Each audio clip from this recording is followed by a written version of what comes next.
ദൈവമാണ് കുടുംബം സൃഷ്ടിച്ചത് എന്ന് പറയുന്നു. കുടുംബം സൃഷ്ടിച്ചതിൻ്റെ പ്രധാന ഉദ്ദേശം എന്താണ്?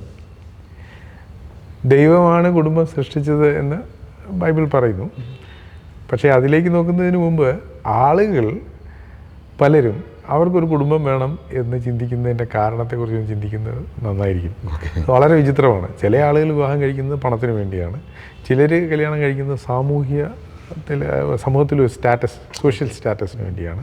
ചിലർ കല്യാണം കഴിക്കുന്നത് മാതാപിതാക്കളെ നോക്കാനാണ്. ചിലർ ഭക്ഷണം പാകം ചെയ്യാൻ ഒരാൾ വേണം. ചിലർ എനിക്ക് കൂടെ കൊണ്ട് നടക്കാനൊരു ഭർത്താവ് വേണം എന്ന് വെച്ച് കല്യാണം കഴിക്കുന്നവരുണ്ട്. ഇങ്ങനെ പല ഉദ്ദേശത്തിൽ ആളുകൾ കല്യാണം കഴിക്കുന്നുണ്ട്. എന്നാൽ ദൈവം ഒരു കുടുംബം സ്ഥാപിച്ചത് അതിനൊരു ഉദ്ദേശമേ ഉണ്ടായിരുന്നുള്ളൂ.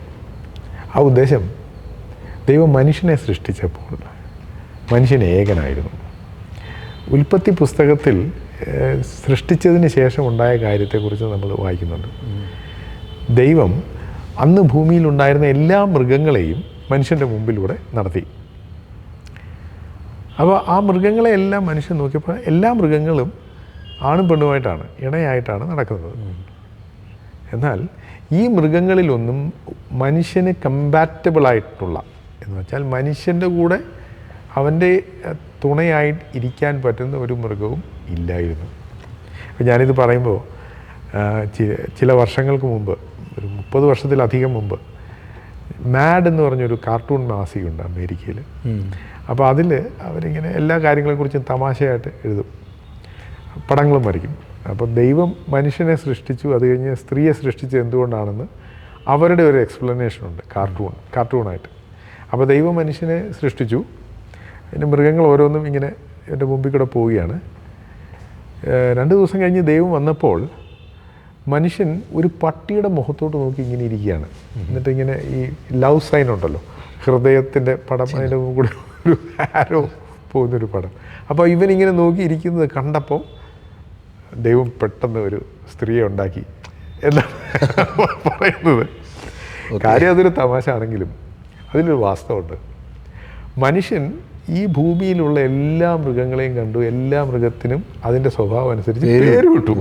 അപ്പോൾ അവനതിന് എല്ലാ മൃഗങ്ങളെയും വളരെ വ്യക്തമായി സൂക്ഷിച്ച് നോക്കിയതാണ്. അവന് തന്നെ മനസ്സിലായി എനിക്ക് ചേരുന്നതൊന്നും ഈ കൂടെ ഇല്ല എന്ന്. അപ്പോൾ ദൈവം പറയുകയാണ്, മനുഷ്യൻ അവൻ ഏകനായിരിക്കുന്നത് നന്നല്ല, അവന് തക്ക തുണയുണ്ടാക്കുക. അപ്പോൾ നമ്മൾ ഉൽപ്പത്തി പുസ്തകത്തിലെ ആ സൃഷ്ടി വിവരണം വായിച്ചാൽ ദൈവം ആദ്യം മനുഷ്യനെ ഉണ്ടാക്കിയപ്പോൾ അവനിൽ തന്നെ സ്ത്രീയും ഉണ്ടായിരുന്നു എന്ന്, ആണും പെണ്ണും അവനെ സൃഷ്ടിച്ചു എന്നാണ് വായിക്കുന്നത്. പിന്നീട് ദൈവം അവൻ്റെ വാരിയിലെടുത്ത് അതിൽ നിന്നൊരു സ്ത്രീയെ ഉണ്ടാക്കിയെന്നാണ് വായിക്കുന്നത്. അപ്പോൾ സ്ത്രീ വാസ്തവത്തിൽ പുരുഷനിൽ നിന്ന് തന്നെ വന്നു എന്നാണ് ബൈബിൾ പഠിപ്പിക്കുന്നത്. എനിവേ, ദൈവം അത് ചെയ്തത് എന്തുകൊണ്ടാണ്? അവൻ ഏകനായിരിക്കുന്നത് നന്നല്ല. അപ്പോൾ നമ്മുടെ ചോദ്യം, ഈ ലോകത്ത് എന്തുമാത്രം ആളുകൾ ഇപ്പോൾ ഉണ്ട്? ഇഷ്ടംപോലെ ആളുകളുണ്ട്. ആദ്യത്തെ മനുഷ്യനെ ഉണ്ടാക്കിയപ്പോൾ ഒരാളെ ഉണ്ടായിരുന്നുള്ളൂ, അവന് തുണയില്ലായിരുന്നു, ഒരു തുണ ഉണ്ടാക്കി കൊടുത്തു. എന്നാൽ ഇന്നങ്ങനെയല്ലല്ലോ. അല്ല, ഇന്നിഷ്ടം പോലെ ആളില്ലേ, പിന്നെ ഒരു തുണയുടെ ആവശ്യമുണ്ടോ എന്നൊരു ചോദ്യം, അതാണ് കൂടുതൽ പ്രസക്തമായ ചോദ്യം. ഉണ്ട്. കാരണം ഈ ലോകത്ത് ഒരുപാട് ആളുകളുണ്ടെങ്കിലും അവരാരും തക്ക തുണയല്ല. ഇനി നമ്മുടെ കുടുംബത്ത് തന്നെ നമുക്ക് സഹോദരങ്ങളുണ്ട്, മാതാപിതാക്കളുണ്ട്, കസിൻസ് ഉണ്ട്, അങ്ങനെ പലരുമുണ്ട്, സുഹൃത്തുക്കളുണ്ട്, അയൽവക്കക്കാരുണ്ട്. എന്നാൽ അവരെല്ലാവരും തക്ക തുണയല്ല. തക്ക തുണ എന്ന് പറയുന്നത് ഒരാളേ ഉള്ളൂ. ആ ഒരാൾ നമ്മുടെ ആവശ്യങ്ങളുടെ അല്ലെങ്കിൽ ഒരു വ്യക്തിയുടെ ആവശ്യങ്ങളെ കോംപ്ലിമെൻ്റ് ചെയ്യുന്ന ആളാണ്. കോംപ്ലിമെൻ്റ് ചെയ്യാന്ന് പറഞ്ഞാൽ നമുക്കില്ലാത്തത് പൂർത്തീകരിക്കുന്ന ഒരാൾ. അതാണ് തക്ക തുണ എന്നതിൻ്റെ. ഇപ്പോൾ 2 പേരോട് ചേരുമ്പോൾ ഒരു കംപ്ലീറ്റ്, അതെ, ഒരു കംപ്ലീറ്റ് ആവും. മൃഗങ്ങൾക്ക് തുണയില്ല, ഇണയേ ഉള്ളൂ. അവരുടെ ബയോളജിക്കൽ എർജ് അതിനുവേണ്ടി മാത്രമാണ്. അതുകൊണ്ടാണ് മൃഗങ്ങളുടെ ഇടയിൽ വളരെ അപൂർവമായിട്ട് ഒരു ആണും പെണ്ണും തമ്മിൽ ഒരു കമ്മിറ്റ്മെൻ്റ് ഉള്ളൂ. അങ്ങനെയുള്ള ചില പക്ഷികളും മൃഗങ്ങളും ഉണ്ട്, പക്ഷേ വളരെ അപൂർവമാണ്. എന്നാൽ മനുഷ്യനെ ദൈവം സൃഷ്ടിച്ച് മനുഷ്യനൊരു കുടുംബം ഉണ്ടാക്കിയപ്പോൾ ദൈവം ചെയ്തത് അവർ തമ്മിൽ ഒരു വലിയ ബന്ധം ഉണ്ടാക്കി. ആ ബന്ധമെന്ന് പറയുന്നത് 3 തരത്തിലുണ്ട്. ഒരു ബന്ധം വൈകാരികമാണ്. ഈ വൈകാരിക ബന്ധം എന്ന് പറഞ്ഞാൽ നമുക്കിപ്പോൾ സിനിമകളും നോവലുകളും കഥകളും ഒക്കെ വായിച്ചാൽ ഈ റൊമാൻസിനെ കുറിച്ച് നമ്മൾ ഇഷ്ടം പോലെ കാണും. ഇപ്പോൾ വാലന്റൈൻസ് ഡേ വരുമ്പോൾ നമുക്കറിയാമല്ലോ, അതൊക്കെ റൊമാൻറ്റിക് ലവ് എന്നാൽ മനുഷ്യൻ്റെ വികാരങ്ങളെ തൃപ്തിപ്പെടുത്തുന്ന വൈകാരികമായ ഒരു ആവശ്യമുണ്ട് മനുഷ്യന്. ഒരു കമ്പാനിയൻഷിപ്പ് വേണം, എനിക്ക് എൻ്റെ സ്വന്തമായിട്ട് എൻ്റെ ആവശ്യങ്ങൾ ഷെയർ ചെയ്യാൻ, എൻ്റെ സ്വന്തം എന്ന് പറയുവാൻ ഒരാൾ വേണം എന്നതൊരു വൈകാരികമായ ആവശ്യമാണ്. പിന്നെ മറ്റൊന്ന്, മനുഷ്യന് ഒരു ശാരീരികമായ ആവശ്യമുണ്ട്. അതാണ് ഈ സെക്ഷൽ ഡ്രൈവ്, ലൈംഗികമായ ആവശ്യം. അതായത് ഒരു ആണും പെണ്ണും അവർ തമ്മിൽ അവരുടെ സ്നേഹത്തിൻ്റെ എക്സ്പ്രഷനായി അതിനെ എക്സ്പ്രസ് ചെയ്യുന്നതാണ് ശാരീരികമായ ബന്ധം അല്ലെങ്കിൽ ലൈംഗികമായ ബന്ധം. അതൊരാവശ്യമാണ്. അപ്പോൾ ബൈബിളിൽ തന്നെ ആ കാര്യം പറഞ്ഞിട്ടുണ്ട്. നിങ്ങൾ വിവാഹം കഴിക്കുന്ന അല്ലെങ്കിൽ ഒരുത്തനൊരു ഭാര്യ ഉണ്ടായിരിക്കുന്നത് നിങ്ങളുടെ അജിതേന്ദ്രിയത്വ നിമിത്തം അത്രേ. എന്ന് പറഞ്ഞാൽ ഈ സെക്ഷൽ ഡ്രൈവ് എന്ന് പറയുന്നത് ലൈംഗികമായ ആവശ്യം എന്നുള്ളത് എല്ലാവർക്കും ഉള്ളതാണ്. അതിനു വേണ്ടി കൂടിയാണ് വിവാഹം അല്ലെങ്കിൽ കുടുംബ ബന്ധം വെച്ചിരിക്കുന്നത്. അപ്പോൾ ശാരീരികമായ ഒരു ആവശ്യം അതിലുണ്ട്.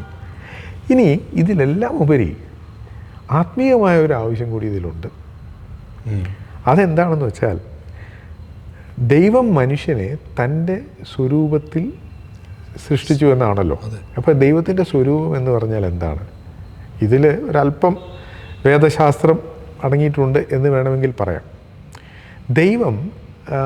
ദൈവത്തെ ബൈബിളിൽ വെളിപ്പെടുത്തിയിരിക്കുന്നത് ഒരു വ്യക്തിയാണ്, എന്നാൽ ആ വ്യക്തിയിൽ 3 വ്യക്തിത്വങ്ങളുണ്ട്. അപ്പോൾ ഉദാഹരണത്തിന് ദൈവം സ്നേഹമാണ് എന്ന് പറഞ്ഞിരിക്കുന്നു. അപ്പോൾ ദൈവമാണ് എല്ലാത്തിനെയും സൃഷ്ടിച്ചതെങ്കിൽ എല്ലാത്തിനെയും സൃഷ്ടിക്കുന്നതിന് മുമ്പ് ദൈവം ഉണ്ടായിരുന്നല്ലോ. അപ്പോൾ ദൈവം ആരെയാണ് സ്നേഹിച്ചേ? വേറെ ആരും ഇല്ലല്ലോ സ്നേഹിക്കാൻ. അപ്പോൾ എങ്ങനെ നമുക്ക് പറയാൻ പറ്റും അന്ന് ദൈവം സ്നേഹമാണെന്ന്? ഇത് ഒരു വളരെ ലളിതമായൊരു ആർഗ്യുമെൻ്റാണ്. ദൈവത്തിൽ 3 വ്യക്തിത്വങ്ങൾ ഉണ്ടായിരുന്നു, അവർ തമ്മിലുള്ള സ്നേഹത്തെക്കുറിച്ചാണ് അവിടെ പറയുന്നതെന്ന് പറയാൻ സാധിക്കും. അപ്പോൾ ഒരു കുടുംബ ബന്ധത്തിൽ ഒരു വ്യക്തി വേറൊരാളെ സ്വന്തമായി സ്നേഹിക്കുക അല്ലെങ്കിൽ ഒരേ എസൻസായി സ്നേഹിക്കുക. ആത്മീകമായ വശം എന്ന് പറഞ്ഞാൽ എങ്ങനെയാണ് മനുഷ്യൻ ദൈവവുമായി ബന്ധപ്പെടുന്നത്, അതേ നിലയിൽ തൻ്റെ ജീവിത പങ്കാളിയുമായിട്ടും ബന്ധപ്പെടാനായിട്ട് സാധിക്കും. ഇപ്പോൾ ദൈവത്തെ അറിയുക എന്ന് പറയുന്ന ആ കാര്യം അല്ലെങ്കിൽ അതേ വാക്കാണ് ഒരു ഭർത്താവ് ഭാര്യയെ അറിയുക അല്ലെങ്കിൽ ഭാര്യ ഭർത്താവിനെ അറിയുക. അവർ തമ്മിലുള്ള ഇൻറ്റിമേറ്റ് റിലേഷൻഷിപ്പിനെ കാണിക്കുന്ന ആണ് അത്. അപ്പോൾ കുടുംബ ബന്ധം, പ്രത്യേകിച്ച് ഭാര്യയും ഭർത്താവും തമ്മിലുള്ള ബന്ധം ദൈവം മനുഷ്യനുമായി ഉള്ള ബന്ധത്തിൻ്റെ ഒരു ചിത്രമാണ്. അതുകൊണ്ടാണ് അതിന് ആത്മീയമായ ഒരു വശം കൂടി ഉണ്ട് എന്ന് ഞാൻ പറഞ്ഞത്. അപ്പോൾ ദൈവം കുടുംബം സ്ഥാപിച്ചത് മനുഷ്യൻ്റെ നന്മയ്ക്ക് വേണ്ടിയായിരുന്നു. ആ കാര്യം നമ്മൾ തീർച്ചയായിട്ടും മനസ്സിലാക്കിയിരിക്കണം. ഞാനത് പറഞ്ഞതിൻ്റെ കാരണം, കുടുംബങ്ങളിൽ പല പ്രശ്നങ്ങളും ഉണ്ടാവും. ഈ പ്രശ്നങ്ങൾ ഉണ്ടാകുമ്പോൾ സാധാരണ നമ്മൾ കണ്ടുവരുന്ന ഒരു കാര്യം, ആളുകൾ കുടുംബത്തെക്കുറിച്ചും കുടുംബജീവിതത്തെക്കുറിച്ചും വിലയില്ലാതെ സംസാരിക്കും. ഇപ്പോൾ കുടുംബജീവിതത്തെ പരിഹസിച്ചുകൊണ്ടുള്ള ഒരുപാട് തമാശകളുണ്ട്. പൊൻകുന്നം വർക്കി, നമുക്കറിയാവുന്ന സാഹിത്യകാരൻ പൊൻകുന്നം വർക്കി ഒരു കഥയിലൂടെ അവസാനം എഴുതി.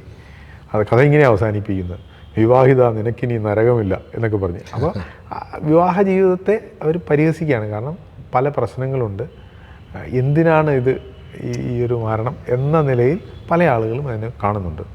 എന്നാൽ ദൈവം അത് ഉദ്ദേശിച്ചല്ല കുടുംബം സ്ഥാപിച്ചത്. മനുഷ്യൻ്റെ നന്മയ്ക്ക് വേണ്ടി, മനുഷ്യൻ്റെ സന്തോഷത്തിന് വേണ്ടി, മനുഷ്യ കുലത്തിൻ്റെ സന്താനോൽപാദനത്തിന് വേണ്ടി, ഇതിനൊക്കെ വേണ്ടിയാണ് നിലനിൽപ്പിന് വേണ്ടിയാണ് ദൈവം സൃഷ്ടിച്ചത്. ഇത് മനുഷ്യൻ്റെ നന്മയ്ക്കാണ്, ആ കാര്യത്തിൽ ഒരു സംശയവുമില്ല. എന്നാൽ പല കുടുംബങ്ങളിലും ഈ ഉദ്ദേശങ്ങളൊന്നും നടപ്പാകുന്നില്ലല്ലോ. ശരിയാണ്, അതാണ് ഞാൻ മുമ്പ് പറഞ്ഞത്. അതുകൊണ്ടാണ് പല തമാശകളും ഉള്ളത്. ദൈവം ഈ ലോകത്തെ സൃഷ്ടിച്ചപ്പോൾ അതിന് ഒരു കുറവും ഉണ്ടായിരുന്നില്ല. ദൈവം തൻ്റെ സൃഷ്ടിയെ നോക്കിയിട്ട് പറഞ്ഞു വളരെ നല്ലതെന്ന് പറഞ്ഞു.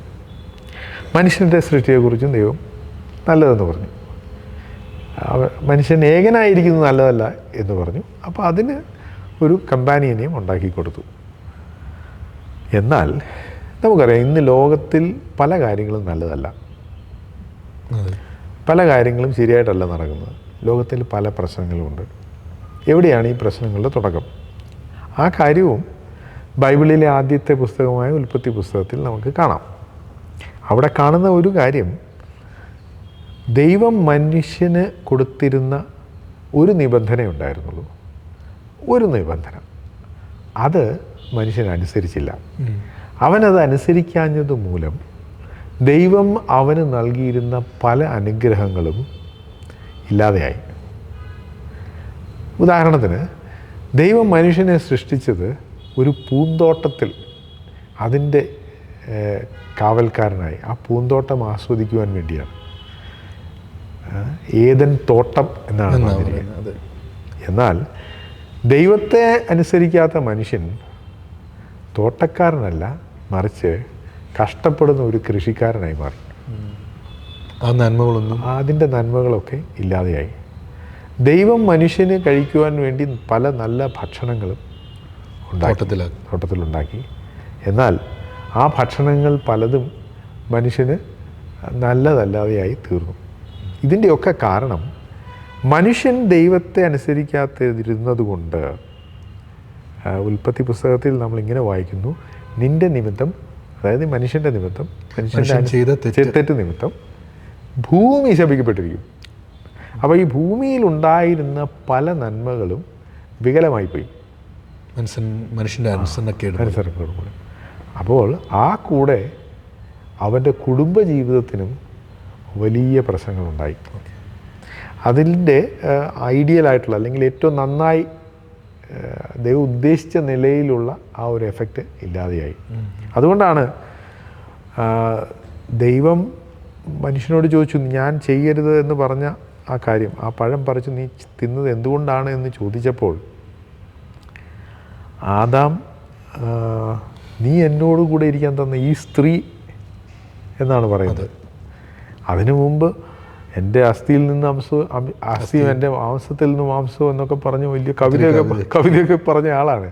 പക്ഷേ ഈ ദൈവവുമായിട്ടുള്ള ബന്ധം ഇല്ലാതെയായപ്പോൾ അത് അവൻ്റെ കുടുംബജീവിതത്തിലെയും കുടുംബ ബന്ധങ്ങളെയും ബാധിച്ചു, അത് വികലമാക്കി തുടങ്ങി. അതിൻ്റെ എഫക്റ്റ് ലോകത്തിലുള്ള എല്ലാ കാര്യങ്ങളിലും കാണാം, കുടുംബത്തിലും ഉണ്ട്. അപ്പം കുടുംബത്തിലെ പ്രാഥമിക ഉദ്ദേശങ്ങൾ, ശാരീരികവും വൈകാരികവും ആത്മീകവുമായ ആവശ്യങ്ങൾ നടക്കാതിരിക്കാനുള്ള ഉത്തരവാദി മനുഷ്യൻ ചെയ്ത തെറ്റിൻ്റെ ഫലമാണത്. അതിൻ്റെ അർത്ഥം ഇനി സന്തോഷകരമായ ഒരു കുടുംബജീവിതം ഈ ഭൂമിയിൽ സാധ്യമല്ല എന്നല്ല. അങ്ങനെ ഒരു ധാരണ എടുക്കരുത്.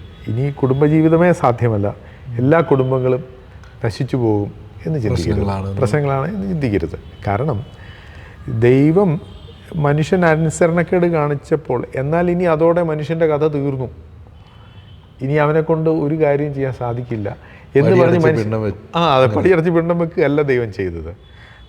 ഈ ബൈബിളിലെ ആദ്യത്തെ പുസ്തകമായ ഉൽപ്പത്തി പുസ്തകത്തിൻ്റെ 3-ാം അധ്യായത്തിൽ മനുഷ്യൻ പാപം ചെയ്തു. എന്നാൽ അത് കഴിഞ്ഞുള്ള ആ വലിയ പുസ്തകത്തിൻ്റെ പ്രധാന ഇതിവൃത്തമെന്ന് പറയുന്നത് ദൈവം ഈ വീണുപോയ മനുഷ്യന് വേണ്ടി എന്ത് ചെയ്തു എന്നതാണ്. അപ്പം അതുകൊണ്ട് ശരിയായ ഉദ്ദേശത്തിലേക്ക് മടക്കി കൊണ്ടുവരികയാണ്. അപ്പം അതുകൊണ്ട് തീർച്ചയായും ദൈവം മനുഷ്യനെ മടക്കി കൊണ്ടുവരുവാനും മനുഷ്യന് നഷ്ടപ്പെട്ടു പോയത് തിരിച്ചു കൊടുക്കുവാനും ഉദ്ദേശിക്കുന്നു. അത് കുടുംബജീവിതത്തിൻ്റെ കാര്യത്തിലും സത്യമാണ്. കുടുംബത്തിലും അവന് നഷ്ടപ്പെട്ടതൊക്കെ മടക്കി കൊടുക്കുവാൻ ദൈവം ആഗ്രഹിക്കുന്നു. പക്ഷേ അതിന് ദൈവം വെച്ചിരിക്കുന്ന ചില വ്യവസ്ഥകൾ, പ്രത്യേകിച്ച് കുടുംബജീവിതത്തിൽ മനുഷ്യൻ അനുസരിക്കണം. അപ്പോൾ ഇത് അനുസരിക്കാൻ മനസ്സുള്ളവർക്ക് ദൈവം സന്തോഷകരമായ തൃപ്തിയുള്ള ഒരു കുടുംബജീവിതം നൽകും, അതിന് സംശയമില്ല. എന്നാൽ ദൈവവചനത്തെ തിരസ്കരിച്ച് ദൈവം പറയുന്ന കാര്യങ്ങളെ അനുസരിക്കാതെ അതിനോട് മറുതലിച്ച് ജീവിച്ചാൽ ഒരു സന്തോഷകരമായ കുടുംബജീവിതം ഈ ഭൂമിയിൽ ഉണ്ടാകും എന്ന് ചിന്തിക്കരുത്. അത് സാധിക്കില്ല. ഇപ്പോൾ നമ്മൾ സാധാരണ പറയാറുള്ളൊരു കാര്യമാണ്, നമ്മളൊരു വസ്തു വാങ്ങിയാൽ അതിൻ്റെ മാനുവലുണ്ട്, അതുണ്ടാക്കിയ ആൾ പറയും അതെങ്ങനെ ഉപയോഗിക്കണമെന്ന്. അങ്ങനെ ഉപയോഗിച്ചാലേ നമുക്ക് അതുകൊണ്ട് ഏറ്റവും പ്രയോജനം ഉണ്ടാവുകയുള്ളൂ. കുടുംബജീവിതവും അങ്ങനെ തന്നെ. ദൈവം പറയുന്ന കാര്യം അനുസരിച്ചാൽ ദൈവം ഉണ്ടാക്കിയ ഈ കുടുംബജീവിതത്തിൽ നമുക്ക് സന്തോഷവും സമാധാനവും ഉണ്ടാവും.